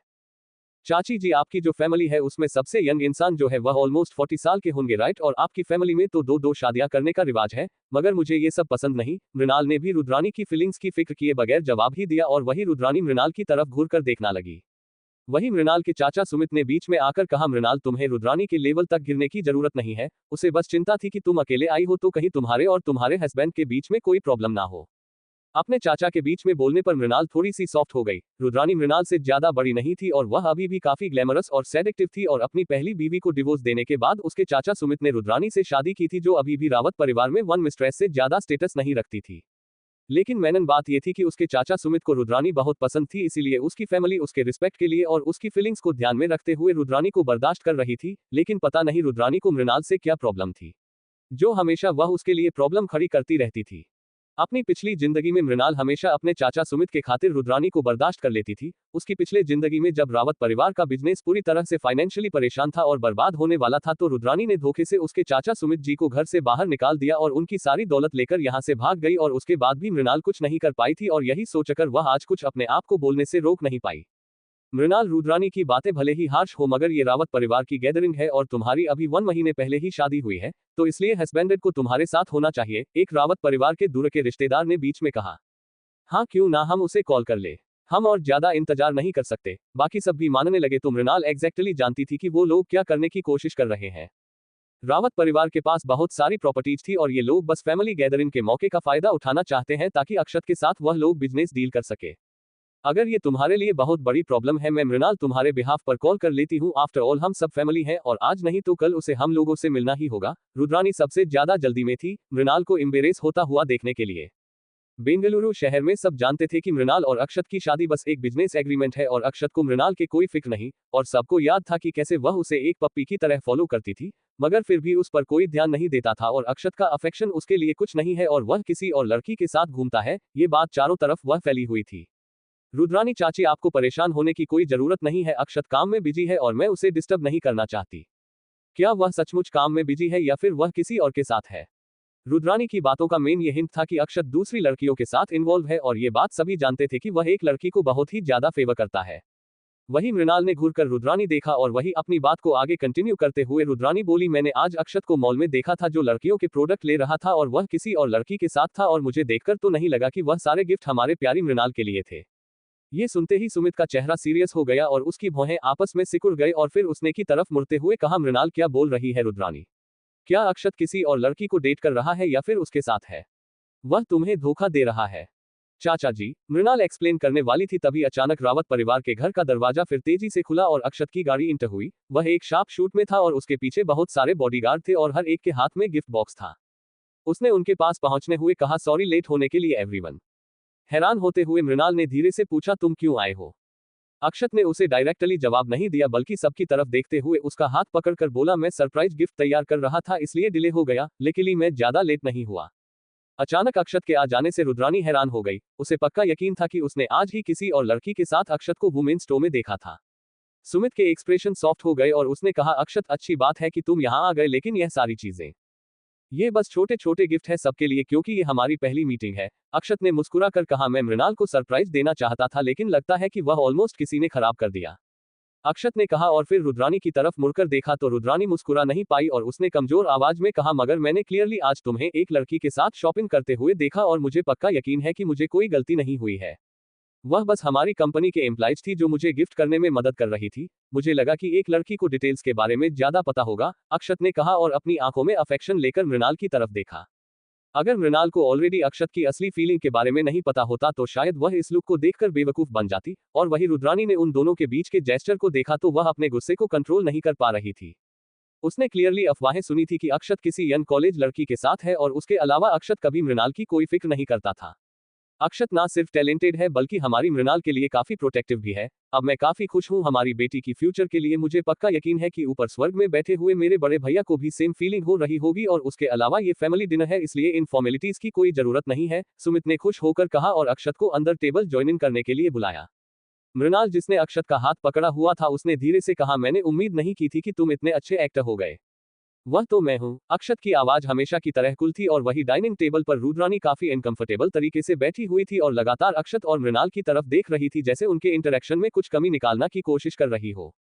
चाची, क्या मेरे चेहरे पर कुछ लगा हुआ है जो आप लगातार इस तरह देखे जा रही है?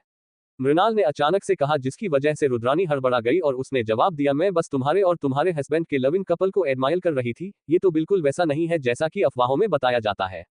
अफवाहों पर भरोसा नहीं करना चाहिए चाची जी, मैंने उम्मीद नहीं की थी क्या आप इस तरह की बेसलेस बातों पर भरोसा करती होगी, मृणाल ने कहा और एक स्टेक का पीस उठाकर अक्षत के प्लेट में रख दिया। अक्षत यूजुअली बहुत ही लाइट मील प्रेफर करता था, मगर इस बार उसने बिना कुछ कहे स्टेक खा लिया और यहाँ तक कि एक फिश उठाकर मृणाल की प्लेट में भी रखी।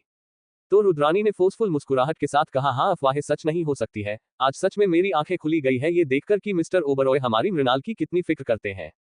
वही उनके इंटरेक्शन को देखते हुए सुमित ने अपने कंफ्यूजन में पूछा, मृणाल तुम्हें फिश कब से पसंद आने लगी? तुम तो बचपन से फिश से नफरत करती थी। ये सुनकर रुद्रानी को एक मौका मिल गया और उसने मृणाल की तरफ ऐसे देखा जैसे उसने किसी जानवर को अपने जाल में फंसा लिया हो और बोली हो, हाँ मुझे भी याद आया कि हमारी मृणाल को कभी भी फिश पसंद नहीं थी, तो मिस्टर ओबरॉय के बारे में कैसे नहीं पता?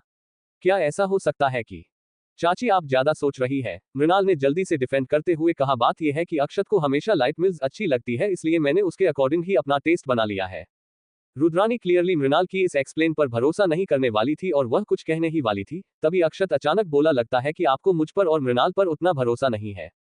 ऑफकोर्स नहीं, मैं बस तुमने शादीशुदा जोड़ों को लेकर चिंता में थी। अक्षत को फेस करते हुए रुद्रानी की सारी हिम्मत चली गई और उसने आगे बोलने की कोई हिम्मत नहीं की। वही मृणाल चुपचाप अपना खाना खाती रही। ये रावत परिवार का फैमिली डिनर था, मगर कुछ लोग अभी भी जज कर रहे थे। भले ही वह रावत परिवार की बेटी थी, ऑफिशियली उसके रिलेटेड और एसोसिएट उसके खिलाफ नहीं बोलते थे, मगर रियलिटी में वह लोग उसके फेल होने का इंतजार नहीं कर सकते थे। जब से उसके डैड इस दुनिया से गए थे, सब लोग जो यहाँ बैठे हुए थे यही उम्मीद कर रहे थे कि वह लोग हेड ऑफ द फैमिली की जगह किसी तरह हासिल कर ले। उसकी एक गलती और उसके डैड की जितनी भी इनहेरेंटिस थी उसके पास, वह सब इन सब में बराबर बराबर डिवाइड हो जाएगी। अपनी पिछली जिंदगी में उसने अक्षत का प्यार पाने की कोशिश में ये सब कुछ पीछे छोड़ दिया था, जिसकी वजह से रावत परिवार बहुत जल्दी बर्बाद हो गया था। पीछे देखते वक्त वह अपने आप को बहुत ही बेवकूफ समझती थी, जो उसने अपना सब कुछ अक्षत को दे दिया, जो उसे कभी सीरियसली लेता भी नहीं था। उस वक्त अक्षत की सिर्फ एक बात उसे उसकी मुसीबतों से बचा सकती थी, मगर उसने कभी उसके हक में कुछ नहीं बोला और बस उसकी बेइज्जती का और उसके बर्बादी का तमाशा में इंडिफरेंटली देखता रहा। इस बारे में सोचकर मृणाल ने अनकॉन्शियसली अपना हाथ अक्षत के हाथ से छुड़ा लिया, जिसकी वजह से अक्षत की भौहें आपस में सिकुड़ गई, लेकिन खुशकिस्मती से उनके इस जेस्चर को आसपास बैठे हुए किसी इंसान ने नोटिस नहीं किया। वही फैमिली डिनर के बाद अक्षत और मृणाल रावत स्टेट से हाथ में हाथ पकड़कर निकले और जैसे ही वह लोग बाहर आए, मृणाल ने अपना हाथ छुड़ा लिया। ये चैप्टर समाप्त हुआ। अभी स्टार्ट करते हैं चैप्टर 10, जो कि इस वीडियो का लास्ट चैप्टर है। Admission letter. इतने दिनों का चैप्टर ना देने के लिए सॉरी, चलिए अब आगे बढ़ते हैं। अब तक आपने पढ़ा कि मृणाल अपनी फैमिली डिनर में जाती है, जहां अक्षत वहां आ जाता है और उसकी फैमिली के सामने वह दोनों मिलकर एक अच्छा कपल होने का नाटक करते हैं। अब आगे। अपने खाली हाथ को देखते हुए अचानक अक्षत को बेचैनी फगल होने लगी। थोड़ी देर बाद मृणाल ने पूछा, तुम यहाँ कैसे आ गए? तुम्हें बहुत अच्छे से पता था कि अगर तुम अकेले आई तो ये लोग इसी तरह तुम्हें परेशान करेंगे, तो फिर भी तुम अकेले क्यों आई? ये सुनकर मृणाल के कदम रुक गए और फिर उसने जवाब दिया, मैंने तुमसे पहले सवाल किया था। अक्षत ने अपने लिप्स दबाए और फिर कहा, आज नित्या का बर्थडे है और मुझे अभी भी वहां जाना है। नित्या का बर्थडे? मृणाल ने हैरानी से उसकी तरफ देखते हुए कहा, तो तुम यहाँ क्यों आए? अक्षत हमेशा से ही नित्या की फिक्र दूसरे लोगों से ज्यादा करता था और वही मृणाल की टोन सुनकर अक्षत की भौहें आपस में सिकुड़ गई और उसने कहा, रावत परिवार का फैमिली डिनर बहुत ही क्रूशियल है। ओबरॉय परिवार और रावत परिवार के बीच के जो रिलेशनशिप है उन्हें मेंटेन करने के लिए, इसलिए मुझे आना पड़ा। तो तुम नहीं आना चाहते थे? मृणाल ने सॉफ्टली कहा। क्या कहा तुमने? अक्षत को क्लियरली क्वेश्चन सुनाई नहीं दिया, मगर मृणाल चुप रही और अपनी पुरानी जिंदगी को याद करने लगी, जब अक्षत को बहुत अच्छे से पता था कि यह रावत परिवार का फैमिली डिनर है, मगर वह फिर भी उसके साथ नहीं आया और रुद्रानी और बाकी सारे रिश्तेदारों को झेलना के लिए उसे अकेला छोड़ दिया और बाद में उसने इतनी भी जहमत नहीं उठाई कि उसे ना आने का एक कोई झूठा बहाना ही दे दे। मैंने कहा कि क्या ये ज्यादा एप्रोप्रिएट नहीं होता अगर तुम नित्या के साथ उसका बर्थडे सेलिब्रेट करते? मुझे तुम्हारे रिमाइंडर की जरूरत नहीं है। नित्या का नाम आते ही अक्षत की टोन सॉफ्ट हो गई और उसने कहा, नित्या बचपन से ही पेरेंट्सलेस रही है और बहुत ही ओबीडियंट और सेंसिबल रही है। जब उसने सुना कि रावत परिवार का फैमिली डिनर है, उसने मुझसे कहा कि मैं जल्दी यहाँ आऊँ चीज हैंडल करने के लिए, और मैंने उसे प्रॉमिस किया कि मैं डिनर के बाद उसकी बर्थडे पार्टी में उसे ज्वाइन करूंगा। जैसे ही अक्षत अपनी बात खत्म की, उसे रियलाइज हुआ कि उसने कुछ गलत कह दिया, और वही उसकी बात सुनकर मृणाल को अपने दिल में बहुत तकलीफ महसूस हुई और वह सेल्फ डिसरिस्पेक्टेड तरीके से हल्की सी हंसी। नित्या के बचपन से ही पेरेंट्स नहीं है, लेकिन उसका क्या? अक्षत की आंखों में वह और नित्या दोनों ही अलग अलग दुनिया से हैं, जबकि उसने भी बचपन में ही अपने पेरेंट्स को खो दिया था। जो तुम्हारी मर्जी करे वह करो, मैं घर जा रही हूँ। मृणाल ने अपना सर घुमाया और वह गाड़ी में बैठने के लिए तैयार थी, और शायद अक्षत जानता था कि उसने कुछ गलत कह दिया, इसलिए उसने टाइटली मृणाल का हाथ पकड़ा और डिप आवाज में बोला, नित्या छोटी छोटी चीजों को दिल पर ले लेती है। पिछले कुछ सालों से मैं ही उसके लिए एक बड़ा था जो उसका बर्थडे उसके साथ सेलिब्रेट करता था। अगर मैंने इस साल मिस कर दिया क्योंकि मेरी शादी हो गई है, तो मुझे डर है कि वह ज्यादा सोचने लगेगी। अक्षत ने जानबूझकर बड़े शब्द पर जोर देते हुए कहा। तो वही मृणाल ने कोल्डली अक्षत का हाथ झटकते हुए कहा, इसका मुझे कोई लेना देना नहीं है, जाओ और जाकर नित्या के साथ रहो। वह हमेशा ही अकेली रहती है और आज उसके बर्थडे जैसे इंपॉर्टेंट दिन भर उसे तुम्हारी जरूरत होगी। अक्षत को लगा था कि मृणाल कुछ नाटक करेगी या फिर रोएगी, मगर वह उसे जेन्युइनली नित्या के साथ भेजना के बारे में सुनकर उसे और भी ज्यादा बुरा फील होने लगा। मृणाल के जाने के बाद जयेश ने अपने बॉस का खराब मूड नोटिस किया और वह अपने आप को कहने से रोक नहीं पाया, सर मिस नित्या अभी भी आपका होटल में इंतजार कर रही है। मैं जानता हूँ और वही होटल के अंदर नित्या ने ऑलरेडी डेकोरेटेड बर्थडे बैकड्रॉप और candle light dinner set table को देखा और उसका मूड भी तुरंत अच्छा हो गया। उसने जानबूझकर रूम की लाइट डिम कर दी थी और पूरे रूम में एक सॉफ्ट ग्लो बिखरा हुआ था जिसकी वजह से काफी रोमांटिक माहौल क्रिएट हो रहा था। आज उसने डिफरेंट कपड़े पहने थे और जानबूझकर और भी ज्यादा मैच्योर और सेडक्टिव आउटफिट पहने था। जब से उसने मृणाल को वह स्टनिंग गॉर्जियस ड्रेस पहने हुए देखा था उसे रियलाइज हो गया था कि उसके और मृणाल के बीच में कितना बड़ा गैप है। अक्षत उसे हमेशा ही एक यंग लड़की की तरह ट्रीट करता है, एक ऐसी औरत के तौर पर नहीं जिससे वह अपना लाइफ पार्टनर चूज कर सके। उसे आज की इस अपॉर्चुनिटी का फायदा उठाते हुए अक्षत को अपनी फीलिंग्स के बारे में बात देना होगा। क्रैक, दरवाजा खुला तो नित्या का दिल बहुत ही तेजी से बिल्कुल एक ड्रम की तरह बजने लगा। उसने पीछे मुड़कर देखा तो उसे अक्षत होटल के अंदर आते हुए दिखाई दिया तो वह तुरंत जाकर उसके गले लग गई। नित्या, मुझे लगा कि आप आएंगे ही नहीं। नित्या की आवाज धीमी थी और ऐसा लग रहा था जैसे उसके साथ कोई गलत बात हुई हो। वही अक्षत ने जेटली उसे दूर किया और कहा, आज तुम्हारा बर्थडे है और मैंने प्रॉमिस किया था कि मैं यहाँ आऊंगा तो मैं अपनी बातों से पीछे नहीं हट सकता। ये सुनते ही नित्या के गाल हल्के शर्म से लाल हो गए, लेकिन अक्षत की भौहें आपस में सिकुड़ गई नित्या का आउटफिट देखकर और रूम का डेकोरेशन देखकर। अक्षत में, नित्या ये ड्रेस तुम्हारी जैसी लड़कियों के लिए ठीक नहीं है। नित्या कुछ बोल पाती उससे पहले ही अक्षत ने ऑलरेडी उसकी बात रोक दी जिससे नित्या हैरान हो गई और वही अक्षत ने कैजुअली जाकर रूम की लाइट ऑन करते हुए कहा, क्या तुम्हें वह बर्थडे गिफ्ट पसंद आया जो मैंने तुम्हारे लिए भिजवाया था? मुझे बहुत पसंद आया। नित्या के दिमाग में अभी भी वही कमेंट चल रहा था जो थोड़ी देर पहले अक्षत ने किया था और वह उसकी बातों का मतलब समझना की कोशिश कर रही थी। तभी अक्षत बोला, मैंने इस होटल में तुम्हारे लिए रूम इसलिए बुक करवाया है जयेश से ताकि तुम यहाँ अपने कुछ दोस्तों को इनवाइट करके मजे कर सको और फिर ये तुम्हारे कॉलेज के नजदीक में ही है इसलिए कल क्लास जाने में तुम्हें आसानी होगी। नित्या हैरान हो गई और वही अक्षत की टोन कोल्ड हो गई थी, मुझे आज रात कुछ काम है इसलिए तुम्हें जाकर आराम करना चाहिए। अक्षत, नित्या ने जैसे ही देखा कि अक्षत वहां से जाने वाला है वह तुरंत उसे पीछे से गले लगा लिया और हल्की रोती हुई आवाज में बोली, क्या मैंने कुछ गलत किया है? आप अचानक ऐसा क्यों बिहेव कर रहे हैं? वही अक्षत ने जेटली नित्या के हाथ जो उसके आसपास लिपटे हुए थे उन्हें हटाया और ज्यादा हार्श हुए बिना उसने सख्त आवाज में कहा, मुझे उम्मीद है कि तुम अपनी पढ़ाई पर ज्यादा फोकस करोगी और आसपास की चीजें से भ्रम में नहीं पड़ोगी। ये सुनकर नित्या का दिल कांप गया और जब तक वह अपनी होश में वापस आई अक्षत ऑलरेडी वहां से जा चुका था। जयेश ने गाड़ी होटल के बाहर पार्क की थी और जब उसने कुछ मिनट के अंदर ही अक्षय को वापस आते हुए देखा अंदर जाने के बाद तो वह अपने आप को क्यूरियस होकर पूछने से रोक नहीं पाया, सर क्या आज मिस नित्या का बर्थडे सेलिब्रेशन नहीं है? और क्या आप उनके साथ नहीं रहने वाले हैं? गाड़ी चलाओ, घर चलो। अक्षत के एक्सप्रेशन बहुत ही कोल्ड थे और इतने सालों तक अपने बॉस के साथ रहने की वजह से जयेश जानता था कि उसका मूड खराब है। अक्षत गाड़ी में बिल्कुल शांति से बैठा हुआ था। वह नित्या को डिफरेंट तरीके से देखा था या फिर उसकी मदद करता था क्योंकि वह काफी इनोसेंट और काइट थी। इतने सालों से अपर क्लास में रहने और बड़े होने की वजह से उसे जो मैनिपुलेशन औरतें करती है उसकी बहुत अच्छी पहचान थी, लेकिन उसने कभी उम्मीद नहीं की थी कि जिस स्टूडेंट को वह पर्सनली स्पॉन्सर कर रहा है वह भी इस तरीके से बन जाएगी। अचानक अक्षत ने जयेश से पूछा, क्या मैं नित्या के साथ कुछ ज्यादा ही काइंड बिहेव करता हूँ? हाँ सर, आप हमेशा ही मिस नित्या के साथ काफी काइंड थे। और मृणाल के बारे में क्या? ये सुनकर जयेश थोड़ा हिचकिचाने लगा, मगर फिर भी उसने किसी तरह कहा, आप हमेशा अपनी वाइफ के साथ बहुत ही पोलाइट रहे हैं सर। ये सुनकर अक्षत ने अपने लिप्स दबा दिए और अचानक उसे रुद्रानी की कही हुई वह बातें याद आई जो कुछ देर पहले उसने रावत परिवार के डिनर में कही थी। लगता है कि पूरे बेंगलुरु शहर में सब जानते हैं कि वह मृणाल को कुछ ज्यादा पसंद नहीं करता है और ना ही उसे फेवर करता है। सिर्फ वही एक लौता ऐसा इंसान था जिसे इन अफवाहों के बारे में ज्यादा कुछ ना पता था और ना ही उन पर वह ध्यान देता है। कल से तुम्हें नित्या को पिक करके कॉलेज छोड़ने की कोई जरूरत नहीं है। इसी तरह कुछ दिन बीत गए और रावत परिवार की फैमिली डिनर के कुछ दिनों के बाद मृणाल को उसका एक्सेप्टेंस लेटर आ गया था ईस्टवुड कॉलेज की तरफ से। मृणाल का एडमिशन एक ग्रेजुएट स्टूडेंट के तौर पर हुआ था ईस्टवुड कॉलेज में, जो सोशल सर्कल में एक बम की तरह फैल गई थी। सबको पता था कि ईस्टवुड कॉलेज फाइनेंस सेक्टर का टॉप इंस्टीट्यूशन है और मृणाल हमेशा से ही एक सोशलिटी रही थी जिसका फाइनेंस से कोई एक्सपीरियंस या लेना देना नहीं था, जिसकी वजह से सब लोगों को ये बात हैरानी भरी लग रही थी और वह लोग इस पर शक भी कर रहे थे। डिंग डिंग, दोपहर में मृणाल को अपने चाचा महेश की तरफ से कॉल आया और उन्होंने काफी सीरियस टोन में कहा, मृणाल क्या ये सच खबर है कि तुमने ईस्टवुड कॉलेज में एडमिशन ले लिया है? ऑफ कोर्स यह सच है। मृणाल का ये सच छुपाने का कोई आइडिया नहीं था क्योंकि उनके शकल में सीक्रेट छुपा पाना थोड़ा मुश्किल हो जाता है और खास करके इस तरीके की। वही महेश ने गहरी सांस ली और पूछा, तुमने कितने पैसे दिए कॉलेज में एडमिशन के लिए या फिर अक्षत ने तुम्हारी मदद की? मैं बस लकी थी और मैंने अपनी मेहनत दम पर एग्जाम पास किया है, अक्षत ने मेरी कोई मदद नहीं की। तो तुमने उस कॉलेज में एडमिशन लेने के लिए खुद पैसे दिए थे? महेश अचानक से डिसअपॉइंटेड टोन में बोला, तुम्हारे पिता ने जो तुम्हारे लिए पैसे और सेविंग छोड़ी है तुम उनका इस्तेमाल किसी कॉलेज में एडमिशन लेने के लिए कैसे कर सकती हो? वह पैसे तुम्हें अपने फ्यूचर के लिए रिजर्व करके और बचा कर रखना चाहिए। तुम सचमुच मुझे पागल कर दोगी। वही ये सुनकर मृणाल की भौहें आपस में सिकुड़ गए और उसने कहा, क्या आप मेरे बैंक रिकॉर्ड चेक कर रहे थे?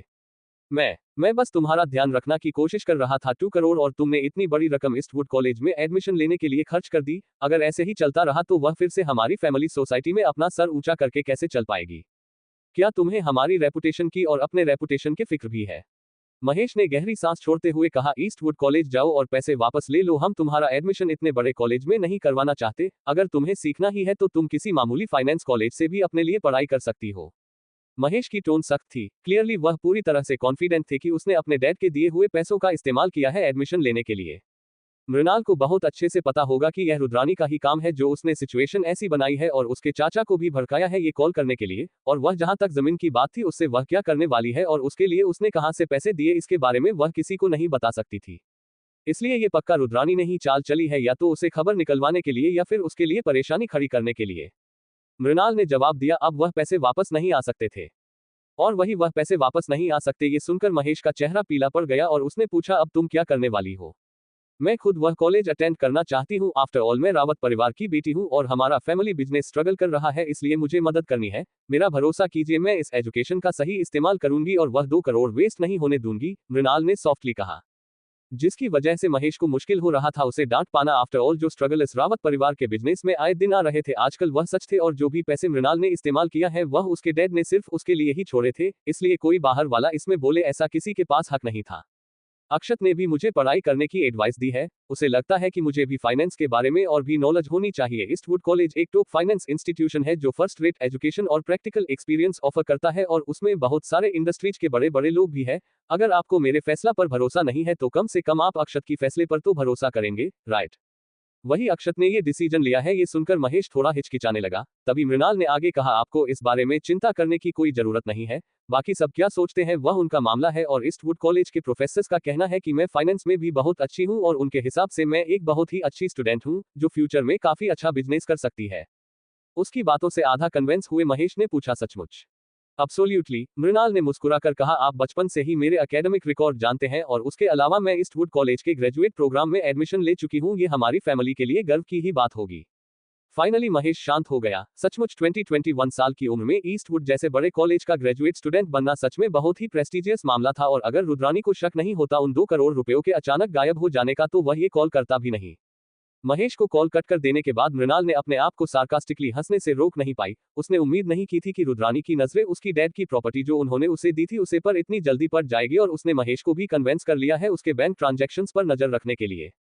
लगता है रुद्रानी ये काफी लंबे वक्त से प्लान कर रही थी। और वही मृणाल ने बैंक के मैनेजर का नंबर डायल किया तो ऑपरेटर जल्दी से उठा लिया और जवाब दिया, हेलो मिस मृणाल, मैं आपकी कैसे मदद कर सकती हूँ? मुझे मेरे सारे एसी दूसरे अकाउंट में ट्रांसफर करवाने हैं। दोस्तों, आज के वीडियो में बस इतना ही। हम मिलेंगे अगली वीडियो में। बने रहिए एएस नोवेल स्टोरी के साथ। अभी तक आपने चैनल को सब्सक्राइब नहीं किया है प्लीज वीडियो को लाइक करें, कमेंट करें, शेयर करें और चैनल को सब्सक्राइब अवश्य करें। धन्यवाद दोस्तों।